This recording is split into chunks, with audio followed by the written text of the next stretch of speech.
मिस्र का रहने वाला एक मोमन था, पेशे के एतबार से ताजर था।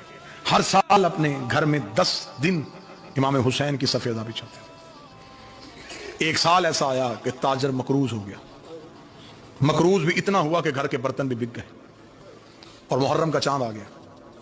अपनी छत पे जाके मुहर्रम के चांद को देख के था, काश मेरी जिंदगी में तलू ना होता, तू तलू होता, मेरे घर में हुसैन की मजलिस होती, हुसैन का मातम होता, तू भी तलू हो गया, मेरे घर में इंतजाम करने वाला भी कोई नहीं। अभी ये चांद से शिकवे कर रहा था, या कांधे पे जोजा का हाथ है। इसने मुड़ के देखा, पीछे बीवी खड़ी है, रो के कहने लगी, गीले ना कर, मुश्किल वक्त में कीमती चीज बेचते।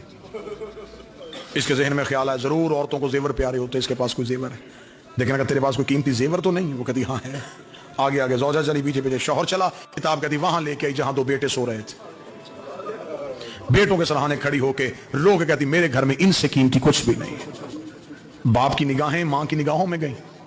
देख के कहने लगा, मैं तेरी बात समझा नहीं है। रो के कहने लगी, मुश्किल वक्त आए तो कीमती चीज बेचते, ले जा बर्दा फरोशों के बाजार, गुलाम बना के बेचते। बाप के जिस्म में कप कपी आई। रो के कहता, कभी किसी ने बेटे भी बेचे हैं? रो के सच बता, तूने मांगे किससे थे? हुसैन से मांगे थे ना। तो अब मुझे बता, अकबर से ज्यादा प्यारे हैं, असगर से ज्यादा मासूम है, आलिया की जोड़ी से ज्यादा कीमती हैं, लुटा दे हुसैन के नाम पे। बच्चों को उठाया, गुलामों वाला लिबास पहना के। ये थे शिया, इन्हें कहते हैं अज़ादार। मां ने बेटे दिए बाप के हाथ में, बच्चों के हाथ पकड़ के बर्दा फरोशों के बाजार में आ गया। सुबह से लेकर शाम तक आवाजें देता रहा, गुलाम ले लो, गुलाम ले लो, गुलाम। मेहनत ज्यादा करवा लेना, उजरत थोड़ी दे देना। गाहक तलाश करता रहा, कोई गाहक ना मिला। शाम को थका हुआ अज़ादार जमीन पे बैठा, बेटों के सर सीने पर रख के मुंह बकिया की तरफ करके था, बीबी अब मेरा मुकद्दर, मैं तो घर से बेटे भी ले आया था, शहजादी तुझे मेरी अज़ादारी मंजूर नहीं। अभी ये बात कर रहा था, यहां बाजार में घोड़े के टापों की आवाज आई। इसके करीब आके घोड़ा सवार रुक गया। इसने यूं सर उठाया, घोड़े सवार के चेहरे पे नकाब। घोड़ा सवार की आवाज आई, गुलाम बेचेगा? अब जब खबर होगी कि गाहक आ गया है तो अब जुबान खामोश हो गई। सर हिलाया, बेचूंगा। घोड़ा सवार की आवाज है, क्या कीमत लेगा? तड़प के कहता, कोई कायनात भी देता, मैं बाल भी तोड़ के ना देता। मैंने मन्नतों से मांगे, मैंने मुश्किल से जवान किए। कितना मुश्किल होता है किसी बाप के लिए औलाद की कीमत बताना।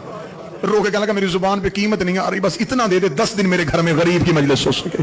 इतना जुमला कहना था। ये घोड़े सवार की आवाज आई, वो सामने घोड़े पे थैला, थैले पे दिनार है, दिनार उठा और अपने बच्चे मेरे साथ घोड़े पे बिठा देना। कहना था, चंद कदम पीछे हट के कहने लगा, मैं कोई कर्जा तो नहीं मांग रहा, बेटे बेच रहा हो, इतनी भी अमीरी किया, तू पैसे भी उठा के नहीं दे रहा। घोड़ा सवार की आवाज, मेरी मजबूरी है, मेरे हाथ होते मैं तेरे बेटे हाथों से उठाता, मेरे बाजू होते मैं तेरे लाल सीने से लगाता हूं। नहीं, उठा बच्चे, बिठा मेरे साथ घोड़े पे। किताब के जुमले हैं, इसने बेटों को उठाया घोड़ा सवार के साथ, घोड़ा सवार ने सीने के साथ। सवारी नजरों से ओझल हो गई। थका हुआ मजदूर गरीब बाप बेटों को देके दिनार हाथ में घर की जानब चला। अल्लाह तुम्हारी औलाद की जिंदगी करे, अल्लाह किसी बाप को औलाद का गम ना दिखाए। दरवाजे पे मां खड़ी देख रही थी। जब शौहर को खाली हाथ आते देखा, गिर गई दरवाजे। शौहर करीब आया, बस रो के इतना ही पूछा, बिक गए? बिक गए। इतना कहना था, कदमों पे हाथ रख के कहती, देख मैं भी मोमिन हूं, तू भी मोमिन है, ये तेरे आगे हाथ बांधती। मुश्किल होता है माओ के लिए सब्र करना, मुझे खबर है कि मेरे लिए क्या थे। मिन्नत करके कहती हूं, अब हमने बच्चों को नहीं रोना, हमने ज़हरा के बच्चों को रोना। हमने अपने बेटों को याद नहीं करना, हमने बतूल के बेटों को याद करना है। 10 दिन मेरे घर में मेरे किसी बच्चे की बात ना हो, किसी बेटे का तज़किरा नहीं करना।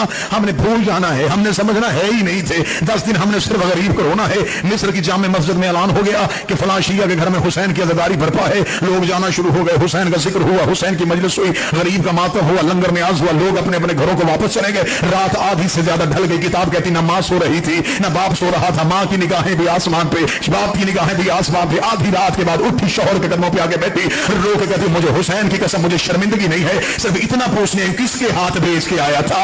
उन्हें गुलामी का तरीका नहीं आता, उन्हें नौकरी के आदाब नहीं आते। मैंने बड़े लाडों से पाले थे अपने बेटे, उन्हें कोई काम करना नहीं आता। इतना कहना था, बाप उठ के बैठा, रो के चेहरे से कोई शरीफ लगता था, बाजू उसके थे कोई नहीं, चेहरे पे उसके नकाब था, सीने से लगा के चला गया। अब यही बातें हो रही थी, दरवाजे में दस्तक हुई, मोमना रोती हुई बाहर गई। इसे दरवाजा खोला कि काले बुर्के वाली बीबी दोनों बच्चों के हाथ पकड़ के खड़ी थी। इतना कहना था, मोमना कदमों में गिर गई, रो करी, बीबी इनसे कोई गलती हो गई हो, मैं माफी मांगती हूँ, इन्हें नौकरी करने का तरीका नहीं आता, ये पहली बार गुलाम बन के गए थे। ये काले बुर्के वाली बीबी की आवाज आई, हमें पहचान, हम बेटे देते हैं लेते नहीं है। रो गई तू जो गलियों में बेटे दे रही है, तू कौन है? बीबी की आवाज आई, तेरे घर में किसका मातम हुआ है? रो गई ज़हरा के बेटे का। बीबी तड़प गई, तू मेरे बेटे को रो रही थी, मैं सारी रात तेरे बच्चे गोद में उठा के कभी करबला कभी शाम रो रो के कभी ओठ हुसैन मैं तेरा सदका लेके